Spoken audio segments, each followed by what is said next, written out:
Semangat dahsyat, jumpa kembali bersama saya Coach Tolok Marbun dimanapun Anda saat ini berada. Saya sapa Anda, salam sukses, salam dahsyat. Hari ini kita akan belajar bersama-sama pentingnya personal branding dalam kehidupan kita. Sebelum kita belajar pentingnya personal branding, saya mau kita melihat gambar yang di atas. Apa yang Anda perhatikan? Kalau Anda perhatikan yang sebelah sini itu adalah kopi biasa yang sering disebut Starling ya, atau kopi keliling atau orang sebut Starling. Itu brand juga, Starbucks keliling.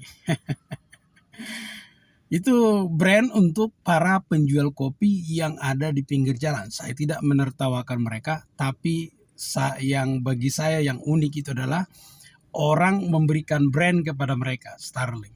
Nah, kalau Anda perhatikan kopi ini estimasi bisa 4-5 ribu. Perhatikan gambar yang di sebelah sini. Ini bisa 35-50 ribu. Nah, pertanyaan saya, apa yang membedakannya? Yang membedakannya brand. Ya, brandnya itu yang membuat mahal. Kalau kita mau lebih mendalami, Starbucks tidak hanya menjual kopi. Starbucks itu kalau Anda perhatikan ada tagline-nya, a place between home and work. Jadi mereka menyediakan tempat. Mereka menyediakan tempat yang nyaman untuk Anda menikmati kopi kesukaan Anda. Itu sebabnya Starbucks itu harganya mahal dibanding kopi yang Starling ini. Tapi apakah ada orang yang merasa mahal? Orang yang nyaman dengan brand itu, orang yang sudah apakah mereka merasa mahal? Tidak, mereka akan merasa terjangkau karena sesuai dengan ekspektasi mereka. Nah, itu powerfulnya brand di situ ya.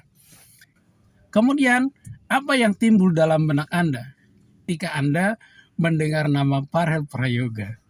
Pasti yang timbul dalam pikiran Anda lagu Ojo Dibandingkan. Kita tahu bahwa Parel Prayoga ini dia dari seorang pengamen bahkan memecahkan rekor, membuat sejarah di mana dia bernyanyi di depan presiden dalam usianya yang masih kategori anak-anak. Itu luar biasa. Itu pembuat sejarah. Apalagi yang Anda ingat dari Parel Prayoga? Anda pasti ingat dia mengubah liriknya, ku berharap engkau tahu, di hatiku ini hanya ada Pak Jokowi. Di hati ini hanya ada Pak Jokowi. Nah, jadi kapan saja Anda ingat Parel Prayoga, maka Anda akan mengingat Ojo Dibandingke sama di hati ini hanya ada Pak Jokowi. Ini powerfulnya brand Parel Prayoga. Bagaimana dengan Citayam Fashion Week? Citayam Fashion Week ini juga sangat fenomenal ya dan sangat viral. Saya mau tanya, kalau kita bicara Citayam Fashion Week, apa yang timbul dalam pemikiran Anda? Saya yakin Anda ingat beberapa tokohnya. Kebetulan yang paling saya ingat dan yang melekat dalam pikiran saya adalah Bonge. Jadi Bonge ini terasosiasi dengan Citayam Fashion Week. Kalau Anda ingat Bonge, Anda pasti ingat Citayam Fashion Week. Kalau Anda ingat Citayam Fashion Week, Anda pasti ingat Bonge. Ini brand yang melekat kepada Bonge. Contoh lain yang paling real dalam kehidupan kita sehari-hari dan sering saya temui yaitu contoh penggunaan transportasi online. Awalnya diawali dengan Grab. Grab itu dulu menggunakan mobil ya. Jadi kita sudah terasosiasi dalam pikiran kita itu Grab itu mobil, sedangkan Gojek itu terasosiasi dengan motor. Buktinya apa? Seringkali orang sudah naik Gokar tapi ngomongnya naik Grab. Sebaliknya, ada orang naik Grab bike tapi ngomongnya Gojek. Sama, jadi Gojek itu akan tertanam dalam pikiran kita itu selalu motor. Selalu motor. Contoh lainnya ya, Anda misalnya mau pesan makanan dari online. Pasti Anda bilang GoFoodin aja. Padahal nanti aplikasinya apa? Grab.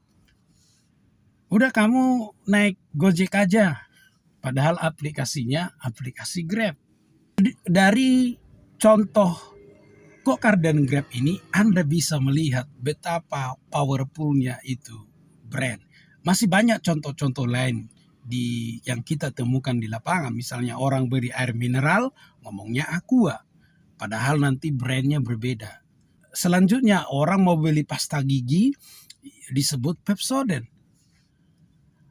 Ada banyak contoh-contoh di lapangan yang bisa kita lihat betapa powerfulnya brand itu. Nah, itu sebabnya brand itu penting di dalam kehidupan kita sehari-hari.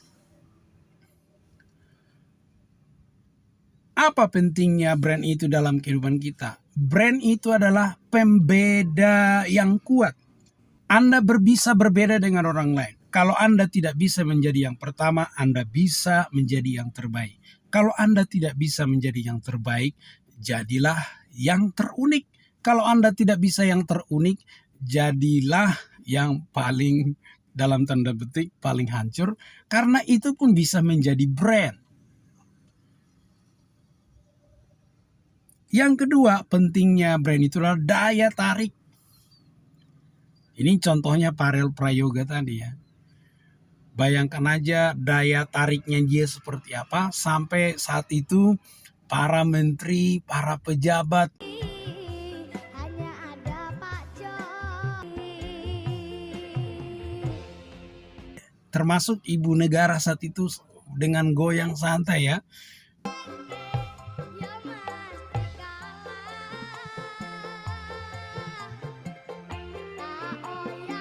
Oh ya oh aku ya orang mampu.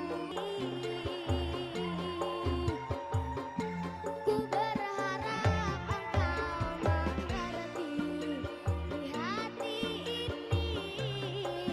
Itu memukau perhatian orang dan menarik perhatian orang banyak. Dan sekarang jadwalnya full.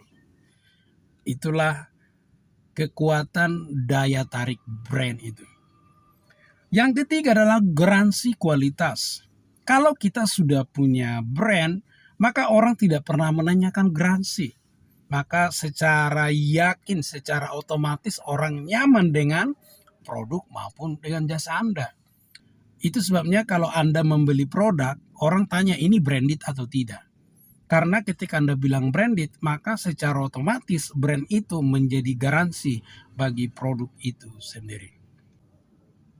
Yang keempat itu, brand itu adalah seperti jangkar yang tertanam di dalam pikiran alam bawah setiap orang. Setiap orang yang mengenal brand Anda, maka brand Anda itu tertancap di dalam pikiran alam bawah sadar mereka. Seperti yang saya bilang tadi. Jelas-jelas naik Gokar tapi ngomongnya Grab. Jelas-jelas naik Grab baik tapi ngomongnya Gojek. Itu karena apa? Brand itu sudah tertanam. Dan Grab itu akan selalu terasosiasi dengan mobil. Gojek itu akan selalu terasosiasi dalam pikiran orang motor. Itulah kekuatan brand. Dan yang terakhir, brand itu adalah pondasi trust. No brand, no trust, no trust, no selling. Itu sebabnya brand ini sangat penting bagi bisnis Anda. Jadi materi ini masih berkaitan dengan materi startup yang saya jelaskan dalam video-video sebelumnya.